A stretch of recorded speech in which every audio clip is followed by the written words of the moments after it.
Body needs protein all the time. How much you use and how little you use. If you're taking it too much, you might be fueling mTOR and IGF-1, which few opportunist tumors can take the use and hijack these pathways. We are not saying protein causes cancer, but use protein like a tool, not a trigger. So that's where we are going to start it. Now the 10 points for you. Number 1 is middle path. 1 to 1.2 gram of protein per kg of your actual body weight per day is ideal for most people, not too high, not too little. And reference coming from Dr. Ellen Argan from Flexible Dieting. Number 2, if sedentary, keep protein on the lower end, and if strength training, go slightly higher, but don't cross over 2 grams per kg unless you are an athlete. Read the books Outlive, Dr. Peter Attia and Dr. Gabriel Line, Forever Strong. Now next, essential amino acids, EAA, unflavored, unsweetened, during your intra workouts, and avoid any kind of flavored versions or fortified versions. Choose plain unflavored unsweetened EA blends if you avoid whey. Now this is coming from Ellen Argan, Flexible Dieting, and Amino Acid Studies 2020. So intra workout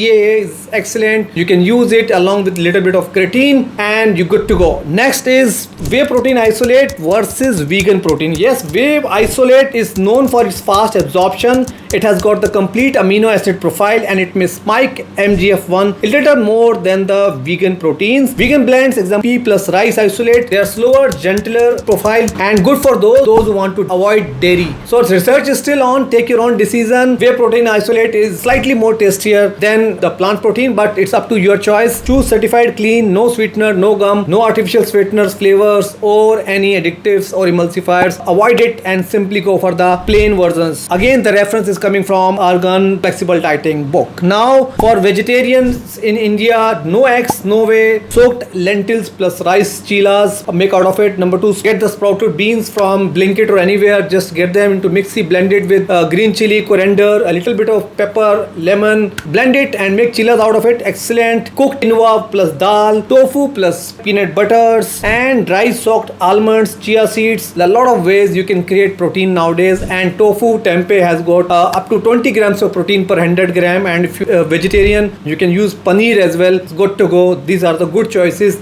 Protein is going to keep you full for longer, but start doing some kind of strength training every single day. Let your body use protein very intelligently. Now over 40 or post menopause, prioritize muscle preserving protein, which means 30 grams of protein minimum with every meal, plus strength training minimum 2 times a week. Learn it, push-ups, pull-ups, parallel bars, go in the park and do start learning these. For the upper body, 3 exercises are good enough if you are a totally newcomer, or for the lower body, lunges, squats are good for the lower body. If you don't do anything, just do this on the Tabata style, means 4 minutes of activity total, 20 seconds of effort followed by 10 seconds of rest. Next is now strength train or use weighted vest during walks. I usually take 5 kg and 10 kgs because this turn my walks into the nice workout. Start doing the weighted walks. Now this is going to create more demand for the protein and the protein will go in the right direction. mTOR will become your builder, not a blamer. So mTOR is called mammalian target of rapamycin, which means it's a sensor. The moment you eat something, it senses how much energy is coming, and too much of energy, too much of protein, if it's coming, that should not happen all the time. So if you use these weighted jackets and all these hacks, you can actually safeguard yourself. There is a demand for the protein in your body, but use all these basic activities to balance mTOR. This study was coming from Jason Fung at the Cancer Code and Longo FMD trial. Next is avoid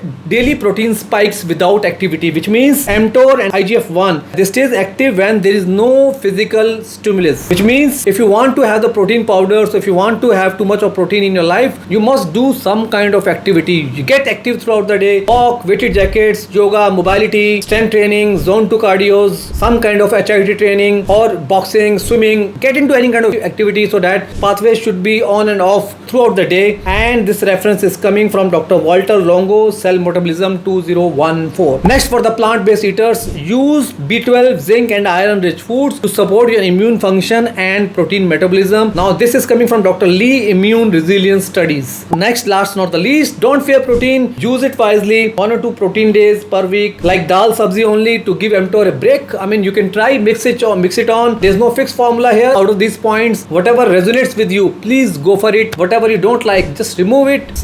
References: Dr. Longo from the Fast Mimicking Diet, Ellen Argan from Flexible Diet. These habits don't just prevent cancer, they improve the metabolic flexibility. They'll keep the diabetic risk away. They're going to prevent you from the muscle loss and aging, and they're going to keep your immune system healthy. You're not avoiding protein, you are basically aligning your body's rhythm to manage balance between protein, mTOR and IGF-1. Now comment cancer code if you want a PDF guide to be safest plant protein and other clean protein sources. Enjoy guys, stay healthy, stay vibrant. I'll take your leave and I'll see you soon. God bless you, love you, take care, bye.